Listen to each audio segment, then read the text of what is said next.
दूर दराज वादी में महल की ऊंची गुंबदों से सूरज की नर्म रोशनी छीनकर नीचे गिर रही थी। शहजादा फैयाज अपने शानदार कमरे में बैठा था, हाथ में सुनहरी कलम, कागज पर नक्श बनाते हुए, और इर्द गिर्द खुशबू से महकता हुआ महल एक ख्वाब जैसा लग रहा था। इसके कमरे की खिड़की से बाहर बाग के पौधे नर्म हवा में सरसराते थे। इसी वक्त वादी के एक किनारे महताब नामी लड़की अपनी नानी के साथ रोजमर्रा के काम में मसरूफ थी। महताब ने सादा कपड़े पहने थे और हाथ में टूटे हुए बर्तन के टुकड़ों से कच्ची छोटी चीजें ठीक कर रही थी। कोई सुनहरी जेवर नहीं, कोई खुशबू नहीं, बस मेहनत और उम्मीद की छुपी रोशनी।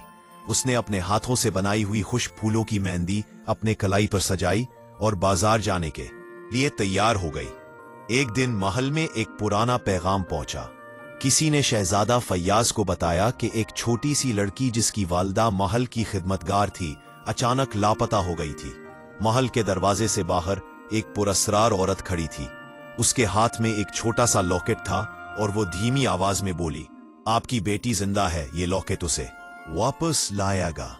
महताब ने नानी के साथ लॉकेट और एक छोटे सफेद बकरी के बच्चे को अपने हाथ में लिया और वादी के कच्चे रास्तों पर बढ़ने लगी। रास्ते में एक घना जंगल आया, जहां दरख्तों की साए और परिंदों की चीखें माहौल को सुनसान और खौफनाक बना रही थी। महल की शहजादा और वालिदैन भी उनकी तलाश में निकले। दोनों लड़कियां एक दूसरे के सामने आईं।